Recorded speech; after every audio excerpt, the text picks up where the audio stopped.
Здравствуйте! В эфире Абхазского телевидения информационно-аналитическая программа «События недели». И я, журналист Белла Кварчия. Сухум встретил наступление осени в хлопотах, связанных с началом учебного года. В понедельник тысячи школьников пошли в учебные заведения города. Свои двери для дошколят распахнули сухумские детские сады. Работа, которую проводит администрация столицы, чтобы обеспечить детей комфортными условиями для учебы, в эту пору была сопряжена с усилиями по благоустройству столицы, устранением последствий непогоды, решением ее повседневных проблем в коммунальной, транспортной, строительной и других сферах. О работе по благоустройству города, о планах на будущее нам расскажет глава администрации Сухума Адгур Харазия. Интервью с ним смотрите чуть позже. А пока давайте вспомним, что важного произошло на этой неделе. Ирина Аршба с обзором новостей.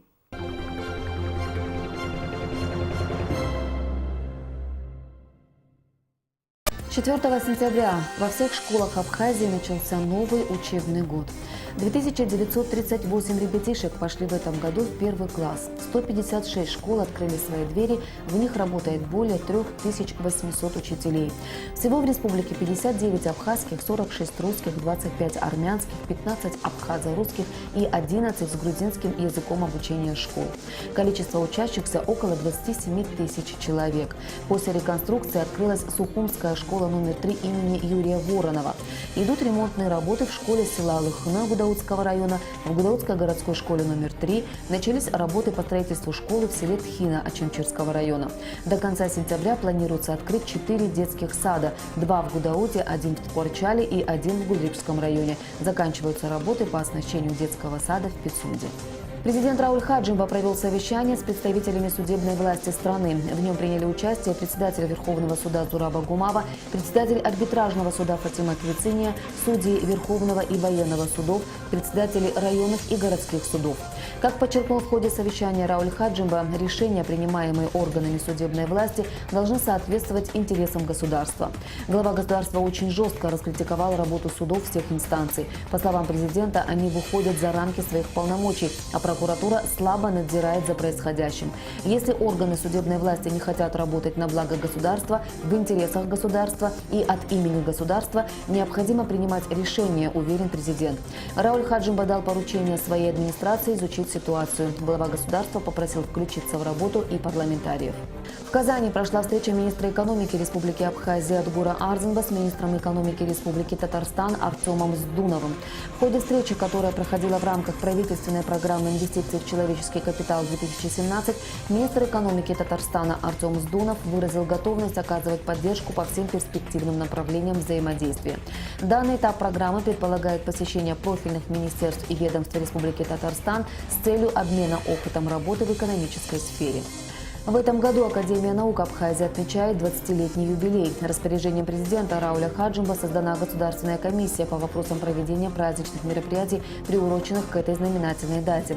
В администрации президента прошло заседание комиссии. В состав комиссии во главе с советником президента Владимиром Дзантария вошли ученые, академики Шота Рыста, Муса Экзеков, Сергей Бебия, Мушни Ласурия, Зураб Джапо и другие видные деятели науки. Торжественные мероприятия к 20-летнему юбилею Академии наук Абхазии пройдут в октябре в течение 3 дней. Планируется издание буклетов, библиографического указателя, создание документального фильма, организация выставки, посвященной юбилею, и другие мероприятия. 30 сентября акция «Бессмертный полк» пройдет во всех городах нашей страны. Заявки на получение оцифрованных фотографий во всех городах и районах надо подать до 20 сентября. «Бессмертный полк» собирает тысячи людей, и уже можно говорить о том, что эта акция становится всенародной в истинном смысле этого слова. Празднование Дня независимости не просто получает новую форму, но и обретает совсем новое, важное для страны значение. Шествие начнется от Красного моста и завершится на главной площади страны, на площади Свободы. Президент Рауль Хаджимба встретился с ректором Абхазского государственного университета, профессором, доктором физико-математических наук, академиком Академии наук Абхазии и Адыгской международной академии наук Олеку Гварамия, которому исполнилось 77 лет. Поздравляя ученого, президент отметил вклад академика в науку и образование республики. Глава государства подчеркнул, что Олеку Алексеевича знают не только в Абхазии, но и во всем мире. И мы можем гордиться, что в нашей стране есть специалисты такого уровня. Указом президента Рауля Хаджимба кавалеру ордена Ахидзавша первой степени, ректору АГУ Олегу Гварамия присвоено почетное звание «Заслуженный деятель науки Республики Абхазия». В камерном зале Московского международного дома музыки состоялся концерт Государственной хоровой капеллы Абхазии под управлением народной артистки Абхазии Норы Аджинджел. Государственная хоровая капелла также выступила в Тверской филармонии. Концерт капеллы прошел в рамках культурных мероприятий России и Абхазии-2017. Государственная хоровая капелла Абхазии стала визитной карточкой культурной жизни Республики Абхазия. Это единственный коллектив в мире, который с 1975 года дает концерты в залах Новоафонской пещеры. Основной концертной площадкой капеллы является зал Пицунского храма XI века, где хоровая капелла поет в сопровождении органа.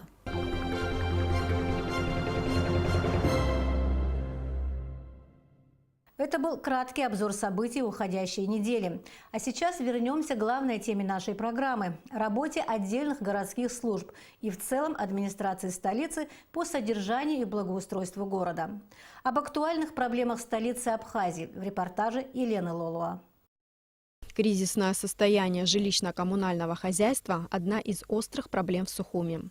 Городские чиновники говорят, что начать реанимацию крайне изношенной инфраструктуры можно при условии, если население исправно будет оплачивать услуги ЖКХ. В свою очередь, горожане платить не хотят и жалуются на отсутствие качественных услуг и удобств. Очередной сильный ливень, вновь затопивший столицу, обнажил старые коммунальные проблемы. Поддержка системы жизнеобеспечения города – это водоснабжение, канализация, электроэнергия – дело очень затратное. К примеру, специалисты говорят, что очистка русел городских речушек лишь частично решит проблему подтопления городских улиц. Нужен капитальный ремонт всей канализационной системы. А бюджет у столицы небольшой – чуть больше 1 миллиарда рублей. Санитарное состояние Сухума также предмет постоянной критики горожан. Город чистят от колючек и подметают, но этого явно недостаточно. Да и сами сухумцы не всегда доносят мусор до контейнеров. Часто создают несанкционированные свалки, выбрасывают строительный мусор где попало. Многие годы остается открытой тема утилизации бытовых отходов. Весь мусор Сухума свозится на полигон в районе Маяка. После очередного протеста жителей Гудаутского района с требованием закрыть местную свалку, весь мусор из этого района тоже теперь вывозится на Маяк. Поэтому на полигоне появилось больше котлованов, куда сваливаются отходы, прессуются и закапываются. Спецтехника с трудом справляется с такими объемами, сетуют коммунальщики. Увеличивает объемы работ. Здесь идут расходы немало, если они перерабатывали, то есть утилизировали до 15 тысяч кубометров в месяц, то добавилось около 5 тысяч кубометров дополнительно. Актуальной остается тема хаотичной застройки города, нарушение так называемых красных линий и незаконное капитальное строительство, в том числе на Сухумской набережной. К примеру, самострой в парковой зоне в районе Национальной библиотеки стал неприятным сюрпризом для горожан, которые не хотят видеть застроенную прибрежную зону. Поднялся шум в соцсетях, к проблеме подключились правоохранительные органы. Темы незаконных построек на набережной Сухума и несогласованная реконструкция исторических зданий остаются на общественном контроле.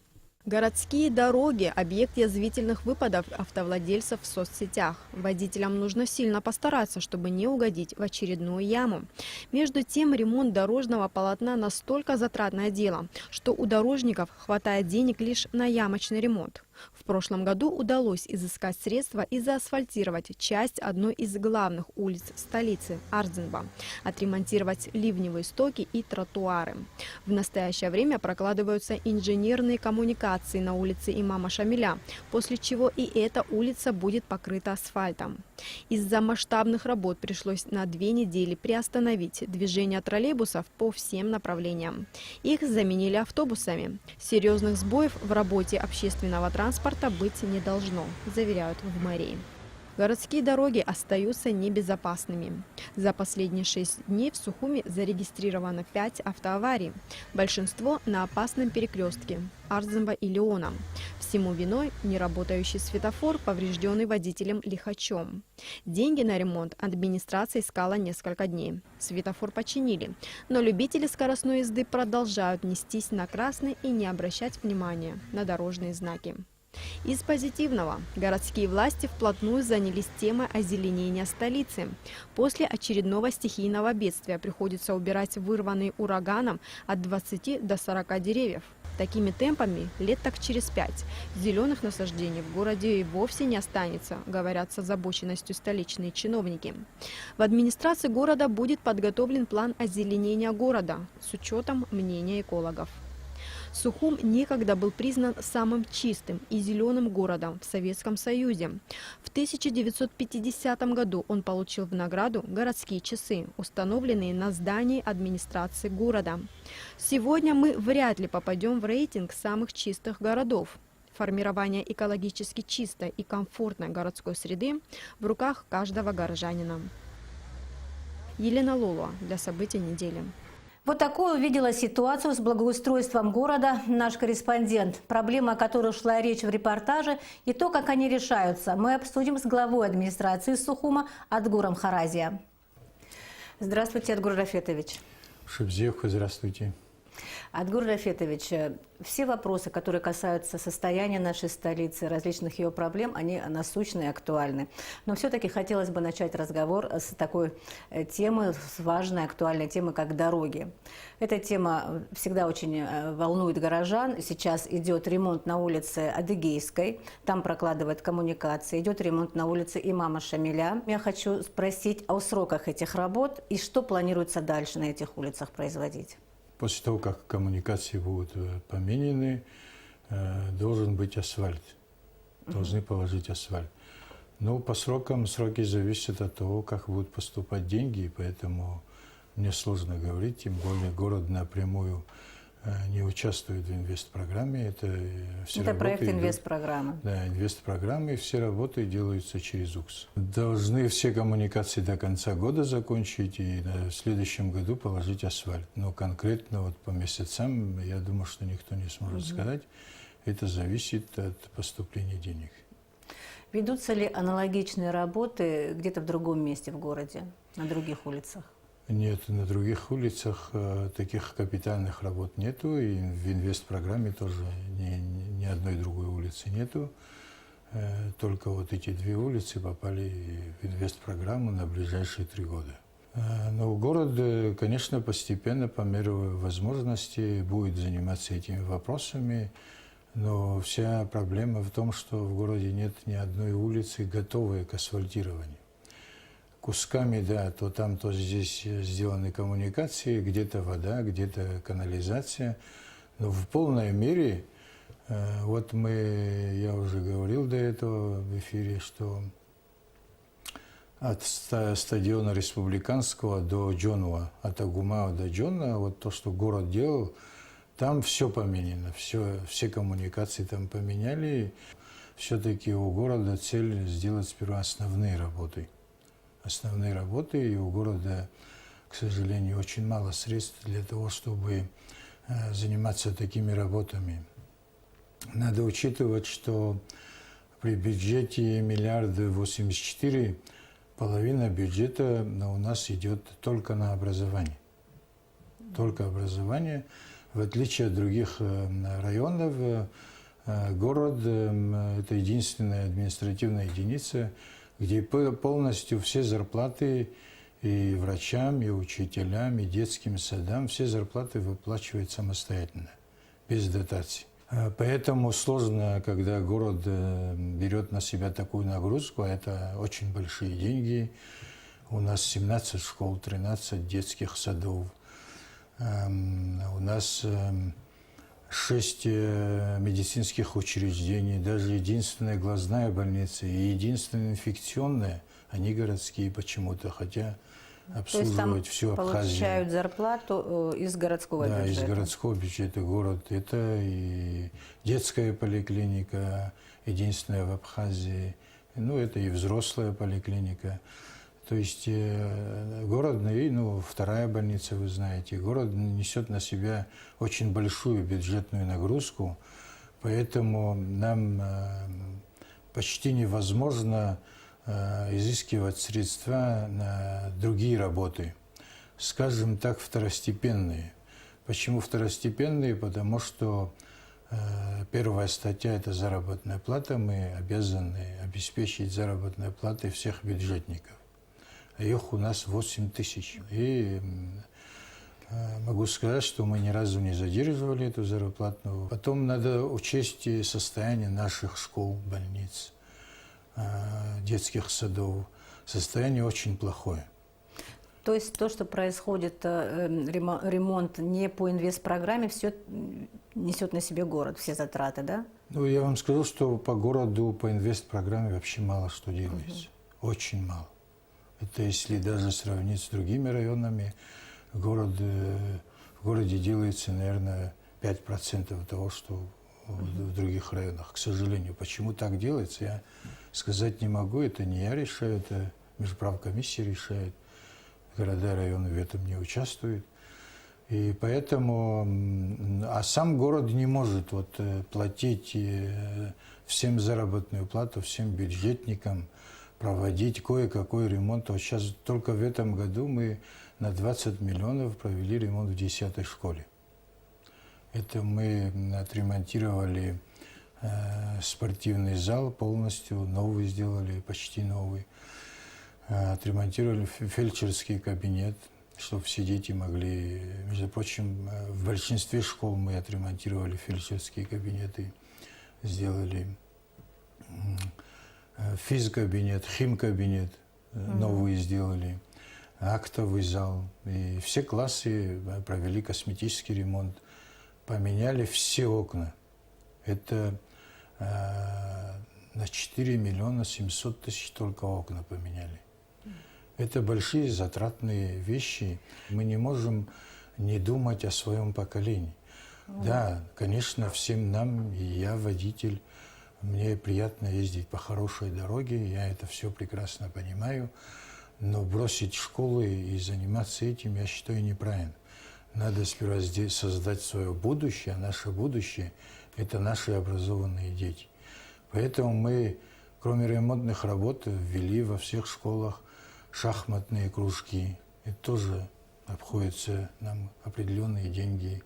Спортивные занятия сделали обязательными, но они не как предметы, это должно решить министерство, но оно тоже не может из-за того, что нет часов. Надо создавать дополнительные часы. Но мы все школы, во всех школах сейчас ввели программу, по которой все занимаются абхазскими видами спорта. Там спартакиады проходят. 2 раза в этом году были спартакиады между школами города. И этот процесс, это здоровье, уклон сделан на здоровье, мышление ребенка – это шахматы, и спорт, здоровье. И вот эти 3 вещи – спорт, здоровье, образование – мы хотим вместе, чтобы это развивалось. И мы хотим в дальнейшем вот эти вещи перенести еще на детские сады. Со следующего года будем переносить на детские сады. Люди необразованные, люди не смогут найти себя. Агур Рафетович, понятно эти приоритеты, всегда образование должно идти впереди, но тем не менее очень много других проблем, которые напрямую влияют на функционирование вообще города и всех служб города. Вы сказали о том, что первая статья расходов бюджета городского – это зарплата бюджетникам. Что у вас идет второй статьей? Вторая статья – это вода. В городе 300 километров водопровода. Это, представьте себе, это от Псов до Ингура 205 километров, а у нас 300 километров водопровода. И все пришло в негодность, вся система. И мы кусками его, конечно, ежедневно. Даже я вот сейчас ехал сюда на Лакоба, вот сегодня суббота, водоканал работает, там чинит водопровод.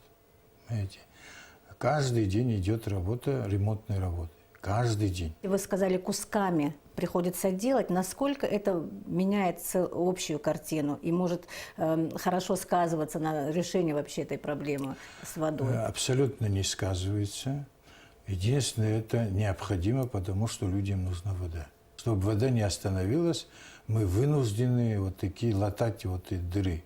Но при этом мы ежегодно, не всегда по-разному, от 3 до 5 километров мы проводим капитальные работы. Недавно вот от имама Шамиля до Джонуа вдоль железной дороги мы провели 400 метров трубы, заново поменяли. Вот на этом промежутке было более 20 утечек. Знаете, мы заново за счет города мы поменяли полностью новую трубу, которая в ближайшие 25-30 лет не надо его трогать. К сожалению, зачастую, когда эти работы выполняют какие-то фирмы, после них нам опять приходится после них заново ремонтные работы проводить. Но то, что делает водоканал, они знают, что это все равно им придется ремонтировать, и они делают добросовестно и надолго. Проблему с водой кардинально как можно решить? Я думаю, что нужны совместные усилия города и правительства. Надо средства инвестпрограммы перенаправить. Где-то, конечно, везде все хотят асфальт. Но я понимаю, что и в деревне, где-то далеко, где живет 5 человек, там тоже нужен асфальт. Но всегда надо видеть приоритеты. Приоритетом я считаю столицу. Это все-таки столица, с одной стороны. С другой стороны, здесь живет половина нашего населения. Посмотрите, сколько детей в наших школах учатся. По детям видно количество жителей города. Ровно половина детей Абхазии учатся в наших школах. У нас школы переполнены. У нас есть школы, в которых больше 1000 детей. В 10 и 4 школе по 1200 детей учатся. Это огромное количество, которое сложно городу это осилить. Это очень большая нагрузка. У нас сегодня не отремонтированных 5 детских садов, которые вообще не функционируют. Территории есть, это те сады, которые были в советское время, они разрушены, но у города нет возможности их восстановить, а на очереди в детские сады уже стоит 700 человек, 700 детей, которые не могут получить места в детском садике. Поэтому, конечно же, асфальт необходим, конечно, дороги надо улучшать. Мы не можем, при этом я прошу, чтобы наши горожане понимали, что мы не всегда это можем делать. Это можем делать, но это будет в ущерб чему-то другому. Скажите, или надо пожалуйста, взять у спортсменов, понимаете, чтобы люди не занимались спортом. Мы только на спорт город отдает больше 50 миллионов. Или с культурой взять тоже 50 миллионов. Или мы вот 28 миллионов даем на поддержание жизни многодетным семьям, которым очень тяжело жить. Через Собес мы даем им 28 миллионов. Это решение собрания. И люди, которые нуждаются в материальной поддержке, мы оказываем помощь. Но это же не маленькие деньги. 28 миллионов мы могли бы, половину одной большой улицы сделать. Альгур Рафитович, еще такая актуальная проблема у нас в городе – транспорт. Буквально с 6 числа перестали ходить троллейбусы. Уже все горожане в курсе в связи с ремонтом как раз на улице имама Шамиля. Нужда в перевозках людей все равно остается, людям надо как-то перемещаться. Что решила мэрия по этому поводу? Их заменили автобусы, они работают, и вот до 11 часов по этим маршрутам ходить автобусы. Люди не должны оставаться без транспорта, естественно, автобусы заменят. Просто троллейбус, чем удобнее, он более дешевый, и у него есть определенный маршрут, с которого он не может отклониться. Там нету такого, что опоздал на 5 минут, у него есть свой график, по которому он должен ходить. А что касается маршруток и автобусов, вот с этим графиком сложнее. Им сейчас на новый маршрут настроиться, по которому они не ходили и не знают. Им сложнее настроиться, но я думаю, что в течение 2-3 дней это все наладится. Мы говорили очень много о улицах, о том, чтобы можно было где пройти, но не затронули тему тротуаров. Очень актуальная, потому что бывает, идешь в сумерках домой, пытаешься пойти по обочине дороги, и это все сделать очень трудно, прийти в нормальном состоянии домой, я имею в виду с чистой обувью и прочее. Вот, наверное, это тоже дорогостоящие работы, понятно, но, может быть, город что-то делает в этом плане. Могли бы вы нам рассказать? Ну, я вообще-то свою работу с этого и начал. Если вы помните, я когда начал работать мэром города, первое, что мы сделали, у города был долг 18 миллионов. Несмотря на это, мы взяли еще 30 миллионов долга, которые уже все мы заплатили, все долги. И старые, и новые. Мы сделали тротуар на проспекте Мира. Да, там нормально. Да. Ну и каждый год мы по чуть-чуть добавляем. В прошлом году мы вот этот промежуток не везде, но в основном сегодня можно нормально пройти от Джонова до рынка. Мы более-менее его сделали. Конечно, нас очень сильно останавливает вот левая сторона, там идет стройка, она очень сильно мешает. Но ему даны указания этому человеку, чтобы до конца года, чтобы он ушел с тротуара и чтобы он вовнутрь ушел, перенес работы вовнутрь.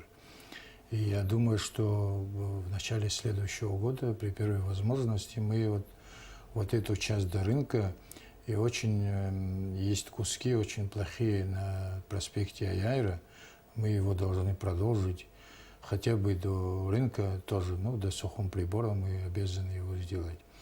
Ну, по чуть-чуть этими работами, конечно же, будем заниматься, мы обязаны это делать. Не хочу конкретизировать, но меня очень волнует улица вот вдоль Дзидзария тротуары. Там сейчас проводятся работы, и как только они будут завершены... Не Адыгейская, Дзидзария. Я понял, они же пересекаются там. Если вы видели, там тоже копается.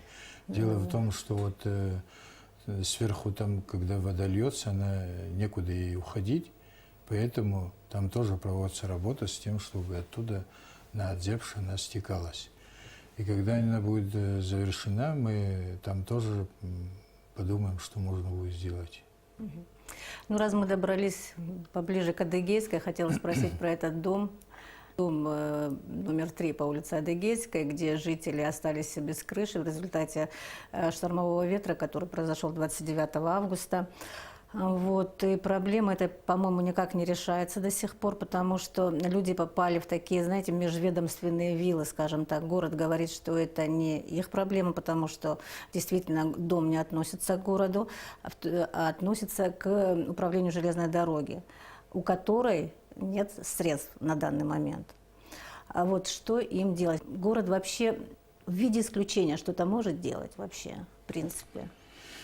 Нет, не может, потому что очень много ведомственных домов в городе, их около 190 домов ведомственных. Это дома железной дороги, дома СВТИ, это вот почти весь поселок Синоп. Университетские дома есть, Атолл имеет свои дома. Их очень много. Они все хотят передать городу, но мы не соглашаемся, потому что они, за исключением домов СВТИ, у которых более-менее они поддерживают их, остальные дома в очень плохом состоянии. И сегодня не может город на себя взять вот так резко 190 домов и отремонтировать. Их же надо привести в какое-то соответствие. У нас и так вот в городе многоэтажных домов своих 600. Понимаете, и они, конечно, получше этого дома, которого вы показывали, но все равно они не находятся в нужном состоянии. Есть много подвалов у нас затопленных до сих пор. Мы каждый год по 10-15 подвалов чистим, но этого недостаточно. И потом дома опустились, у нас грунт слабый, и вода, очень много воды просачивается в подвалы, а это еще больше убыстряет этот процесс. Конечно, кроме этого, очень много жителей, не зная этого, бросают мусор в свои унитазы. И они засоряют подвал. Подвал, засорившись, он не может пропускать воду, и тоже вторая причина затопления наших подвалов. Ну, так или иначе, мы проводим разъяснительную работу, когда мы чистим подвал, зовем этих жителей, показываем им, говорим, вот вы видите, вот это же вы бросили вот этот мусор, оно же само не появилось.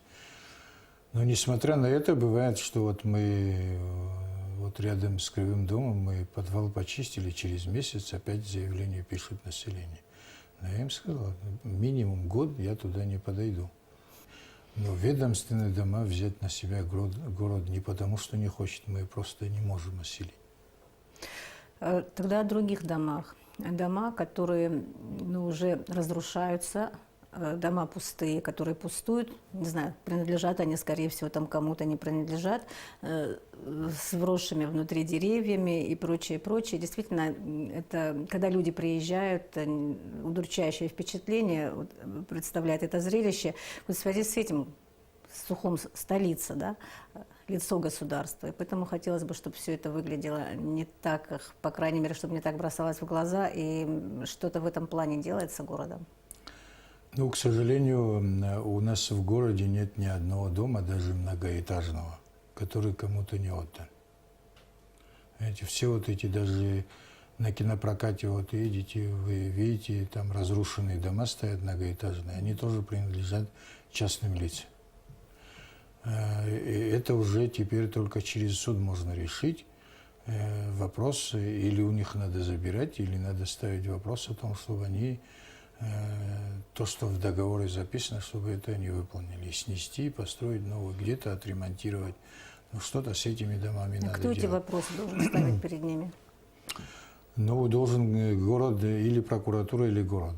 Вот две организации, которые обязаны этим заниматься. И мы должны этим заниматься. Вот сейчас с этого года мы занялись вот незаконными строительствами. Мы сейчас договорились с судом, у которого у нас прекрасное взаимопонимание, я имею в виду именно городской суд.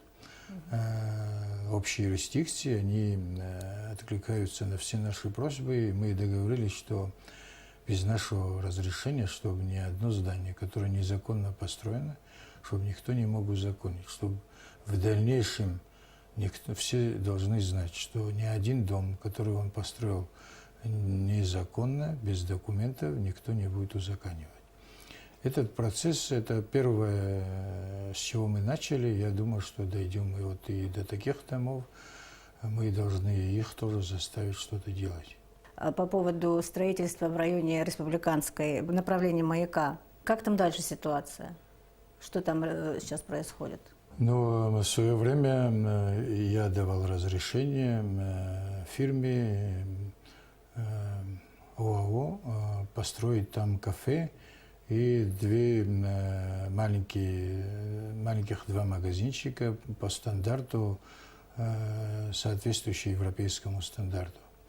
Они принесли мне схему, показали, администрация одобрила, и там началось строительство.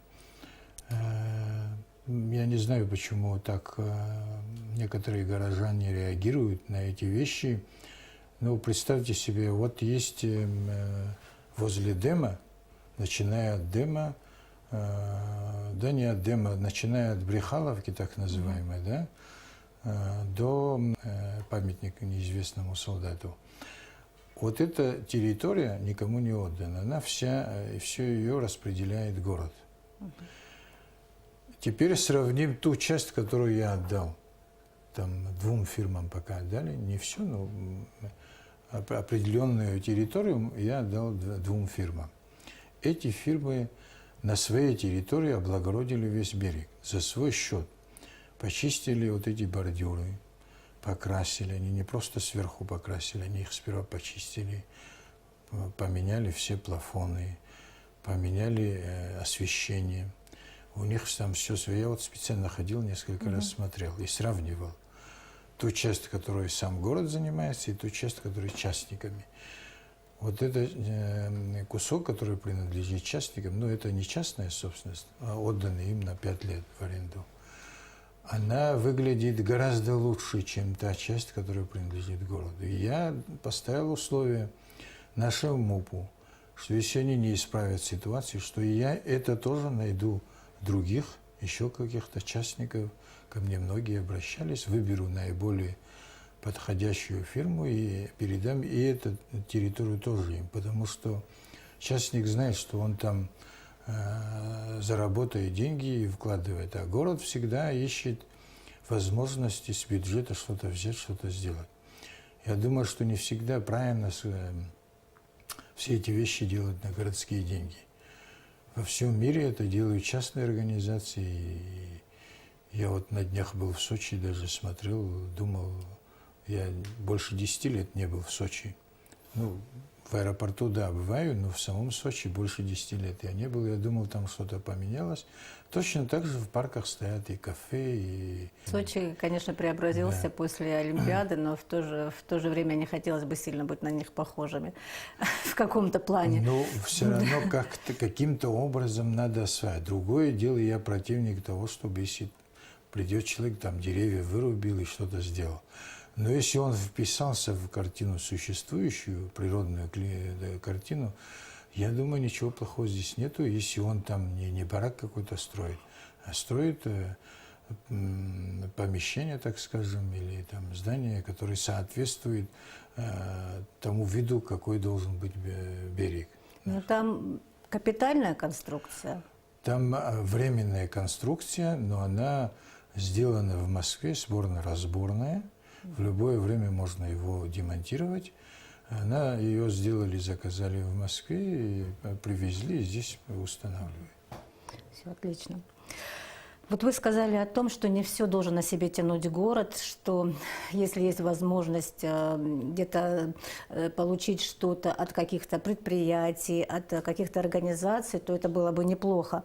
Я хочу спросить, есть ли предприятия такие в городе, которые являются бюджетообразующими, которые бы помогали городу? Но, к сожалению, это у нас не развито. У нас нет ни одной организации, которая существенную помощь оказывала в городу. Единственное, когда у нас какие-то мероприятия, допустим, День города, да, вот, в прошлом году мы проводили 2500-летие города. Вот такое значимое событие. Все предприятия города нам собрали 500 тысяч рублей. Ну, если вы считаете, что это помощь, да. Но при этом я вот некоторым из них благодарен, особенно Мобайл, Аквафон, они... Когда проводят рекламные мероприятия, это, конечно, очень хорошо для города, несмотря какую бы цель они ни ставили, они, значит, каким-то образом занимают время горожан, развлекают их. Такие программы, они очень необходимы. Человеку, который работает, надо еще отвлекаться на что-то. И они проводят много концертов, мероприятий, и детских, и взрослых. И я очень им благодарен за это. Но, к сожалению, вот такого меценатства в городе, в Абхазии вообще нету. Я имею в виду, которые выплачивали бы именно в бюджет города какой-то налог. Такого нету? Нет, конечно, выплачивают. Именно чтобы шло не республиканский бюджет, да, когда уже перераспределяется, а именно шло на благоустройство города, там на решение проблем городских именно. Нет, такого нет. Такого нет. Такого нет. И они платят налоги, которые потом делятся на республиканский и городской бюджет, распределяются. Ну, каждый вид налога, там разный процент распределения. А так, чтобы отдельно, чтобы на помощь городу, никто никогда не помогал. Еще одна проблема – торговля на набережной. В этом году положение, ситуация немного изменилась, но тем не менее очень много там торговых точек находится. И еще такая проблема, у нас летом набережная очень многолюдная, и там действительно вот различные, знаете, аттракционы. Сегвеи, там, велосипеды, самокаты, то есть дети там носятся, и вот так вот прохожие, бывает, маневрируют между ними. А вот скажите, насколько удобно их расположение там для города, для горожан? Но мы пошли по такому пути.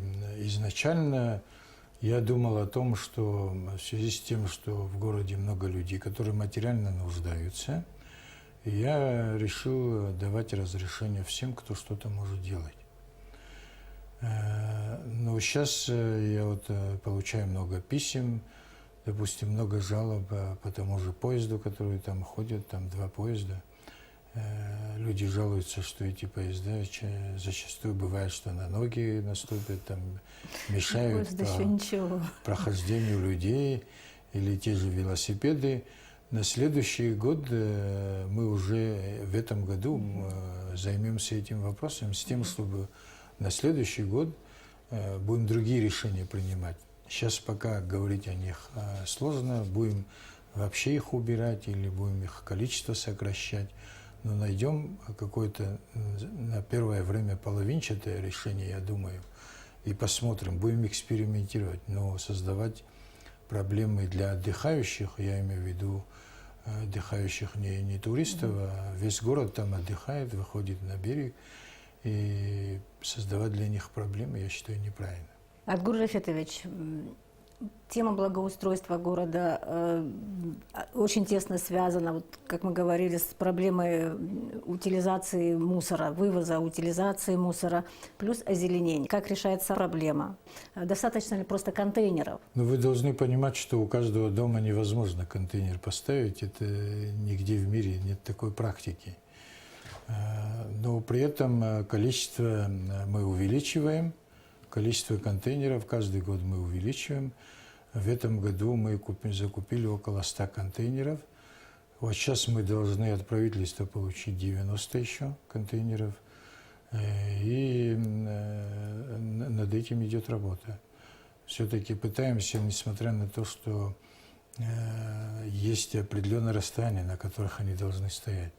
Не более этого, но идем все-таки, откликаясь на просьбы жителей, везде, где просят, мы стараемся там ставить контейнеры.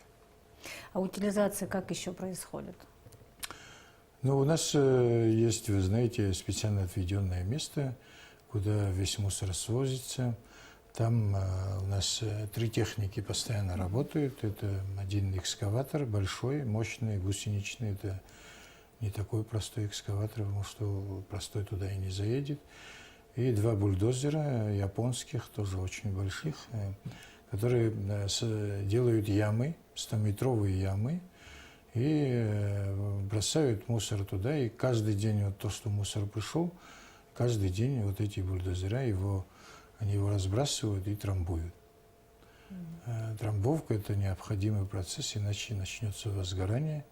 Когда он утрамбован, там возгорание исключается. Поэтому мы порой вот летний период работники вот мусорной свалки даже в воскресенье не отдыхают, каждый день идет работа, потому что там добавился еще и гудаутский мусор, который свозится в город, и двойная нагрузка на городе, и они днем и ночью там работают. Ну, как-то пока справляемся. Что касается города, когда речь идет о посадках, речь идет не просто о посадках, речь идет о том, чтобы посадить экзотические деревья. Красивые деревья – это не те, которые у нас в лесу растят, не акацию там. А эти деревья, они очень дорогие, и всегда есть проблема закупа этих деревьев. Но в этом году, к сожалению, мы не смогли заняться этим вопросом. Мы деньги, которые были направлялись на озеленение, бросили на то, чтобы посадить цветы. Если вы заметили, во многих местах мы начали сажать цветы, хотя в прошлом году было много посадок у нас. Вот политику в этом направлении мы поменяли в сторону того, чтобы все-таки цветы, они радуют глаз, и я думаю, что для горожан город больше украшают цветы. И мы этот вопрос будем наращивать. Я намерен в следующем году заложить в бюджет еще больше денег для того, чтобы и на проспекте Аяйра, чтобы вот эти все клумбы озеленить. Ну и будем территорию увеличивать, где будут цветы. Скамейки парковые во многих местах забетонировали мы, но не везде мы можем забетонировать, поэтому очень много исчезает. Но что делать? У нас пока есть и такие люди. Какой город для вас служит примером? Я думаю, Лондон, потому что в Лондоне нет пробок. Хотя по населению Лондон вместе с приезжими 20 миллионов проживает в ней. Я много был там и видел, как и отношения людей. Вот мы говорим про свои традиции. Когда заходишь в автобус в Лондоне, все встают и уступают место, если старший зашел. Или в гостинице стоят, ждут лифт, собираются возле лифта, допустим, 10-15 человек, и все друг другу уступают, показывают, пройдите. То есть вот эти традиции, о которых мы говорим, там очень хорошо соблюдаются. Адгур Рафетович, у города очень много текущих проблем. Каждый день что-то происходит, каждый день нужны какие-то усилия, каждый день нужно решать какие-то проблемы. Но я хочу все-таки спросить, есть ли какой-то интересный проект впереди, который ждет горожан? Может быть, вы поделитесь планами ближайшими, наиболее яркими, которые были бы интересны всем нам? Ну, у нас есть по плану, я хочу как-нибудь в следующем году, сейчас, как выйду с отпуска, начну вести переговоры по бассейну.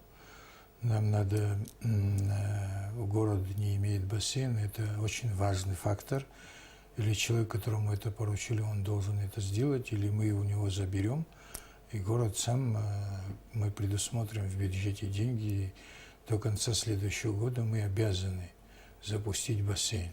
Это очень хорошая новость для потому очень что, многих. живя вот в таком месте, не купаться в морском бассейне, я считаю, это неправильно. Второе, мы вот начали парк в новом районе, там 35 тысяч человек живет в новом районе. Мы его должны завершить, он наполовину сделан. Сегодня меня радует, когда я проезжаю, особенно вечером, очень много людей, женщин с колясками ходят в этом парке, отдыхает много людей.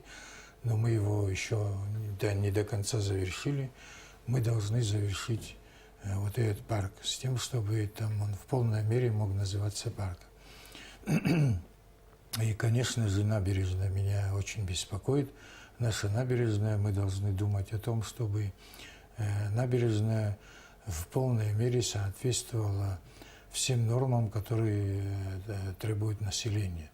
То есть, и это, я считаю, первоначально, что необходимо делать. Адгур Рафетович, мы можем очень долго продолжать разговор. Действительно, еще очень много тем, о которых бы хотелось с вами пообщаться. Но, к сожалению, время нашего эфира тоже ограничено. Я благодарю вас за интервью. Спасибо, что пришли к нам в студию, ответили на наши вопросы. Всего доброго.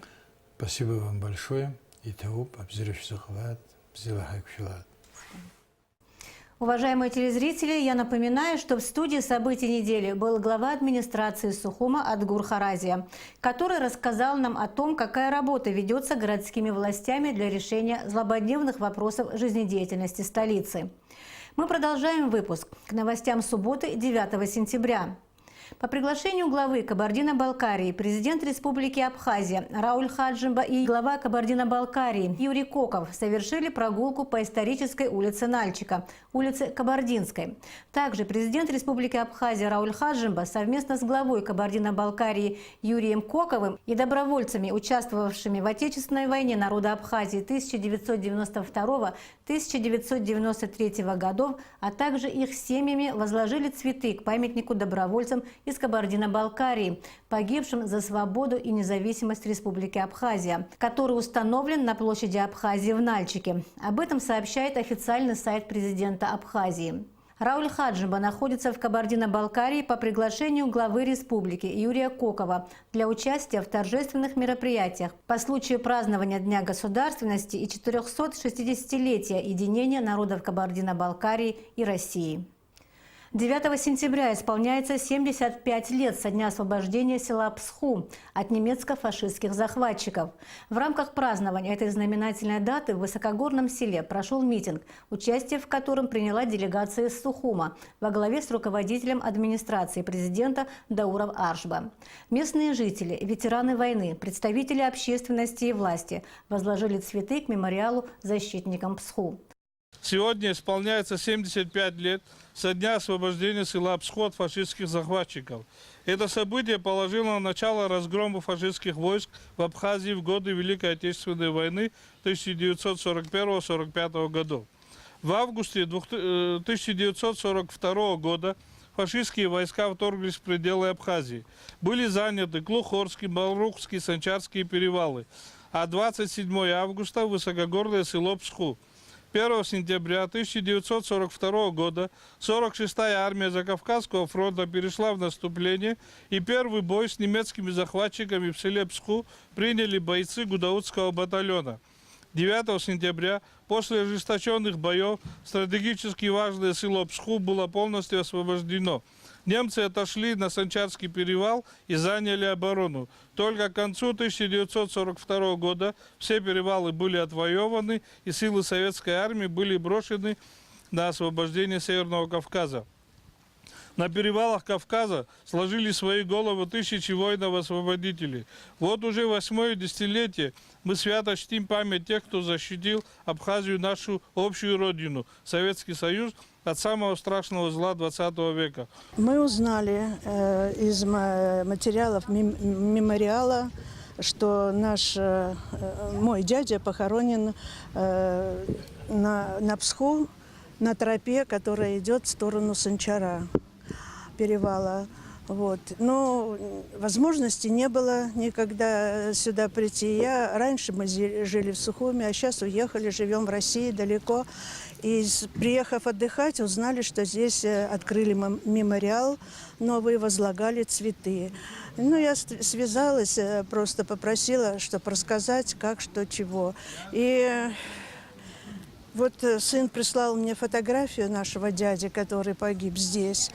Жил он в Сухуме, отсюда он ушел вот на фронт. И воевал он в 61-й стрелковой дивизии. Полностью репортаж о праздновании 75-летия со дня освобождения села Псху смотрите в нашем эфире в понедельник. Это все, о чем мы хотели вам рассказать. Спасибо, что были с нами. До свидания.